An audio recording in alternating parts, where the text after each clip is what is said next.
네, 오늘 말씀에 예수께서 이제 갈릴리를 떠나 요단강 건너 유대 지경에 이르셨다. 우리가 알다시피 갈릴리는 이 가나안 땅, 말하자면 팔레스타인 지방의 가장 북단에 있는 지역이고요. 그리고 지금 예수께서 사마리아 지경을 통과해서 이제 드디어 예루살렘에 한 걸음 가까이 다가오셨음을 말씀하고 있습니다. 유대 지경의 요단강 건너, 요단 동편을 말하죠. 이 요단을 건너면 여리고고요. 그리고 이 요단 건너기 전에 오른쪽 동편 지역에 예수님께서 지금 도착하셨음을 말씀하고 있는 것입니다. 이게 무슨 말씀인지 우리는 다 알고 있죠. 예수님께서 이미 예고하셨던 대로 지금 예루살렘이 가까워 왔고, 그 예루살렘에서 예수님께서 어떤 희생을 치러야 될 것인가에 관하여 지금 점점 예수께서 가까이 가고 있음을 암시하고 있는 그런 말씀이기도 합니다. 그런 와중에서도 주님이 행하셨던 일은 2절 말씀에 보면 큰 무리가 따르거늘 예수께서 거기서 그들의 병을 고치시더라. 자, 예수님은 이제 죽을 날이 가까워 오는데도 사역의 끈을 놓지 않고 계심을 볼 수가 있어요. 병을 고치시는, 치유하시는 예수님의 사역을 여전히 이어가고 계시죠. 자, 우리 어떠해야겠습니까? 우리는 여러 가지 복잡한 상황도 많고 또 문제들이 항상 있죠. 항상 우리 사는 동안에 문제가 있지만 우리가 어떤 문제에 골몰하기보다도 항상 주님의 사역에 관심을 갖는 것, 이게 오늘 말씀에서 주께서 우리에게 보여주시는 교훈이라고 할 수가 있어요. 교회적으로나 또 개인적으로나 그렇습니다. 여러 가지 산적한 문제들이 있지만 우리는 주님의 주신 일을 해야 되는 거예요. 사역을 해야 되는 것입니다. 사명 감당해야 되는 거예요. 우리가 하나님의 일을 하면 하나님은 내 일을 해결해 주십니다. 믿고 나가야 되는 거예요. 그다음에 오늘 3절부터 이어지는 말씀은 이제 가정에 관한 교훈을 주시고 계세요. 우리 아내 그리고 남편의 관계, 특별히 이혼에 관해서 말씀하고 있는데 이 이야기의 발단은 바리새인들이 예수님을 시험하는 것이죠. 이런 이야기들이 계속 여기 기록이 되어 있는 거예요.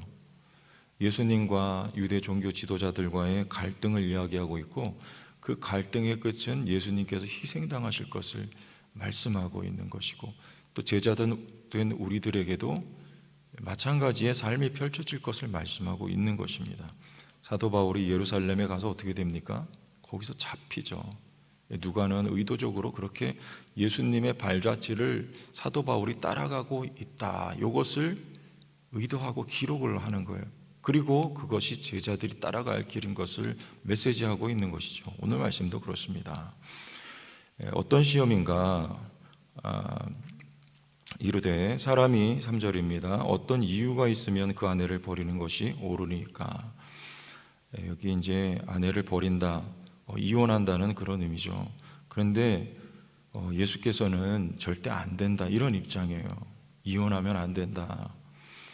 여기 이제 이 이유가 말씀이 마태복음 19장에 이 말씀이 앞에 우리가 마태복음 18장 어제까지 살펴봤는데요. 천국의 관계에 관한 거, 우리 형제와의 관계에 관한 말씀 어저께 계속 배웠죠. 근데 여기 전혀 관계없는 뜬금맞은 말씀 같아요. 이 이혼에 관한 말씀. 그런데 그렇지 않고 우리 13절 말씀에 보면 어린아이 이야기 나오죠. 내일 본문인데 예수께서 안수하고 기도해 주시길 바라고 어린아이들을 데리고 오매 제자들이 꾸짖거늘 어린아이들을 용납하고 내게 오는 것을 금하지 말라. 천국이 이런 사람의 것이니라. 여기 어린아이 이야기하시고 천국이 어린아이들의 것이다 말씀하세요. 그런데 우리 18장 시작하면서 어떤 이야기로 시작했습니까?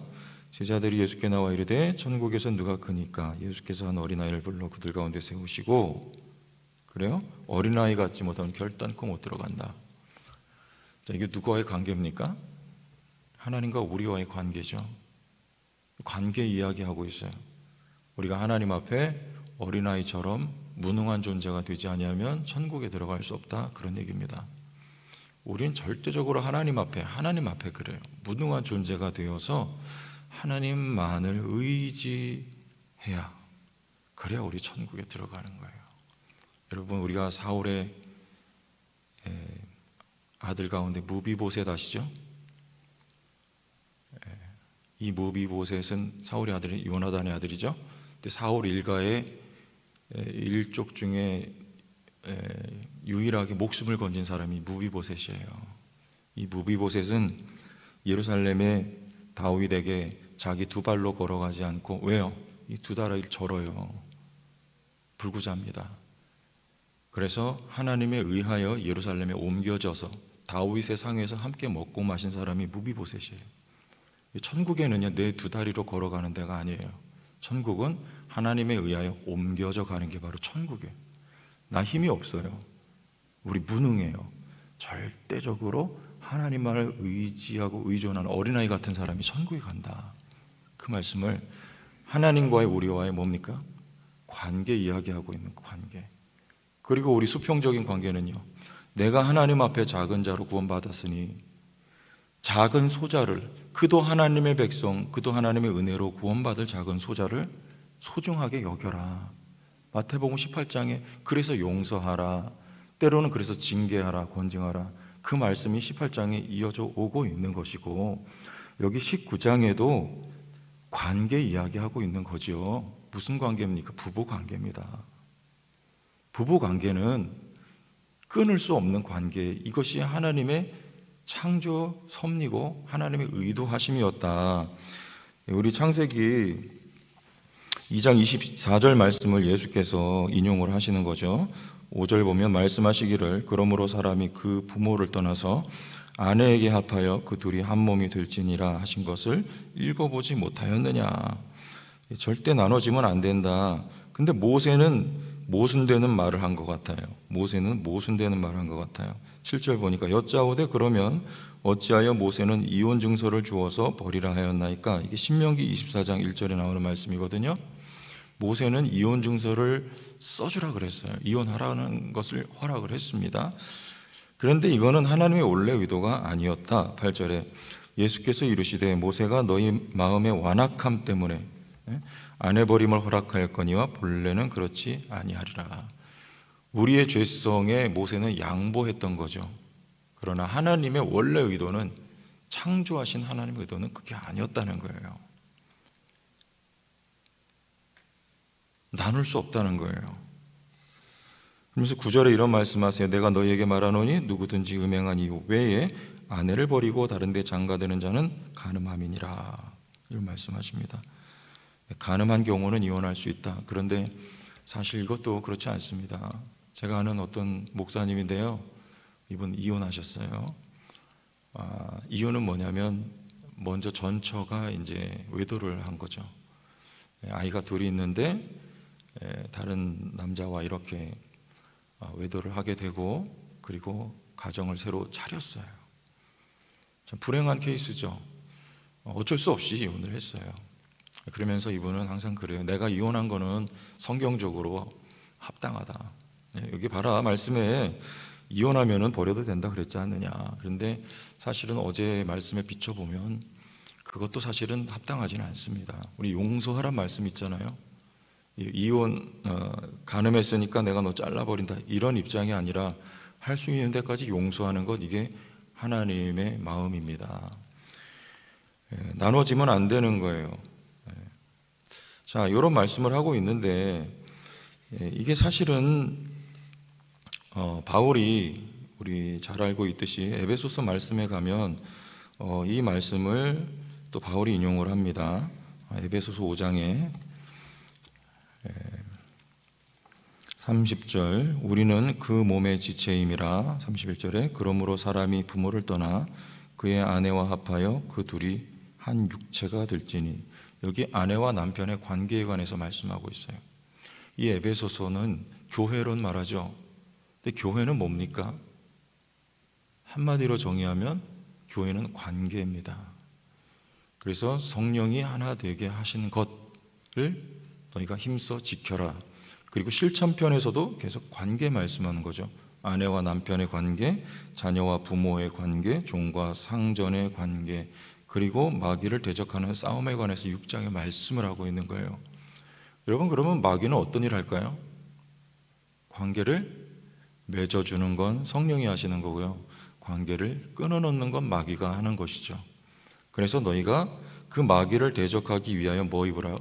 전신갑주를 입어라, 이렇게 말씀하고 있어요. 그런데 이 대목에서 바울이 의미심장한 말을 합니다. 이 아내와 남편의 관계 이야기하면서 32절에 이 비밀이 크도다, 나는 그리스도와 교회에 대하여 말하노라, 이런 말을 해요.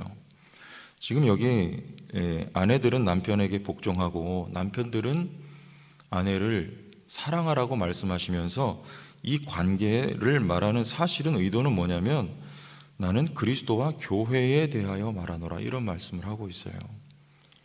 여러분, 여기 지금 가정에 관한 말씀이지만 이 가정도 교회입니다. 두세 사람이 내 이름으로 모이는 곳에 내가 함께하라, 이게 교회예요. 여러분, 교회는 아주 심플한 거고 아주 어떻게 보면 간단한 거예요. 복잡한 거 아닙니다. 그냥 교회는 공동체예요. 숫자가 아니라 두세 사람이라도 주님의 이름으로 모인 공동체, 그게 바로 교회입니다. 그리고 교회는 달리 말하면요, 관계예요, 관계. 여기 남편과 아내에 대한 관계 말하고 있지만 이건 사실은 교회의 관계를 이야기하는 거예요. 부모와 자녀와의 관계 마찬가지입니다. 이게 다 교회를 말하는 거예요. 교회는 어때야 됩니까? 교회는 관계예요. 교회는 먼저 하나님과 우리와의 관계, 교회는 예배 공동체예요. 성령 공동체. 그 교회는 수평적인 관계, 성령 공동체, 성령으로 하나 된 공동체예요. 이 관계를 끊어놓는 것은 마귀라고 했어요. 관계를 맺어지게 하는 것은 성령이라고 했습니다. 성령이 하나 되게 하신 것을 힘써 지키라고 말씀하고 있는 거예요. 이런 관계의 원형은 하나님이에요. 성부와 성자와 성령이 각 독립된 위격을 가지고 계시지만 성부와 성자와 성령은 하나예요. 이게 바로 교회입니다. 우리 각 사람은 다 달라요. 그러나 사도행전 2장 말씀에 보면 성령이 각 사람 위에 임했다 그래요. 성령이 우리를 하나로 묶는 띠요 끈입니다. 관계가 어떻게 관계로 맺어질 수 있습니까? 성령이에요. 새롭게 된 피조물의 삶의 방식은 성령을 따라 사는 것입니다. 우리에 따라가야 할, 우리에 따라 살아야 할 우리의 삶의 방향은 성령을 따라가는 거예요. 나의 주장과 나의 의지를 내려놓고 성령께서 지금 나에게 우리 교회에 말씀하시는 바가 무엇이냐, 여기에 늘 귀를 기울이고 나를 죽이고 성령을 따라가는 삶이 있을 때 여러분, 성령으로 말미암아 교회가 교회되고 관계가 회복되는 역사가 있는 것입니다. 여러분, 오늘 이 말씀을 들으면서 우리 관계 생각하시고 성령이 가득한 교회, 성령으로 충만한 개인들 될 수 있도록 기도하는 이 아침, 그리고 3월 한 달이 될 수 있기를 바랍니다. 그때 제자들이 이런 말을 해요. 차라리 장가가지 않는 게 좋겠습니다. 주님이 하시는 말씀 11절에 예수께서 이르시되 사람마다 이 말을 받지 못하고 오직 타고난 자라야 할지니라. 12절에 어머니의 태로부터 된 고자도 있고 사람이 만든 고자도 있고 천국을 위하여 스스로 된 고자도 있도다. 이 말을 받을 만한 자는 받을지어다. 이 독신에 관한 말씀이죠. 근데 독신은요, 바울이 독신이었죠. 세례 요한이 독신이었죠. 예수님이 독신이었죠. 왜 그렇습니까? 바울이 말해요. 종말론적인 겁니다. 주님 오실 날이 이제 멀지 않았기 때문에 나와 함께 있는 것이 좋다. 그리고 뭐 하자는 겁니까? 복음 사역하자는 거예요. 여기 예수께서 십자가에 달려 돌아가실 날이 점점 가까움에도 불구하고 이 천국의 임박한 긴급성 때문에 지금 병자들을 치유하셨던 것처럼 사실은 가정이 굉장히 중요하지만 그보다 앞선 가치는 하나님의 나라를 전파하는 일을 위해서 헌신하는 것이다. 그것을 여기 뭐라 그래요? 사람마다 이 말을 받지 못하고 오직 타고난 자라야 할지니라. 주님은 이렇게 표현을 하고 계신 것입니다. 이렇게 생각하시면 돼요. 결혼하지 말아라, 이 말이 아니라 우리는 가정을 이루어야 되고 아주 좋은 관계를 만들어 가야 되지만 그럼에도 불구하고 우리에게 있어서 가장 최고의 사명은 뭐냐? 하나님의 나라를 받들고 복음을 전하는 일이다. 오늘 이러한 상황 속에서도 주님이 하셨던 것처럼 하나님의 나라를 선포하고 가르치고 치유하는 그 일을 오늘 교회가 감당해야 될 것을 이렇게 말씀하고 있는 것이죠. 아무쪼록 우리 성도교회가 더욱더 하나된 교회, 가정과 같은 교회, 교회와 같은 가정이 될 수 있기를 주 예수님의 이름으로 축원합니다. 기도하겠습니다. 하나님 아버지, 내가 사랑을 감사합니다.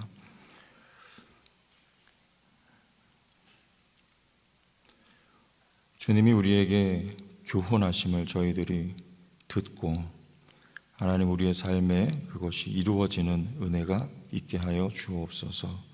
하나님 교회는 관계라고 했는데 하나님 아름다운 성령 안에서 관계가 회복되고 교제가 회복되게 하시고 주어진 한 달도 하나님 믿음 안에서 성령 안에서 교회가 더욱 귀하게 세워져 가고 우리 개인의 삶도 하나님의 말씀대로 지어져 가는 한 달이 될 수 있도록 복 내려 주옵소서.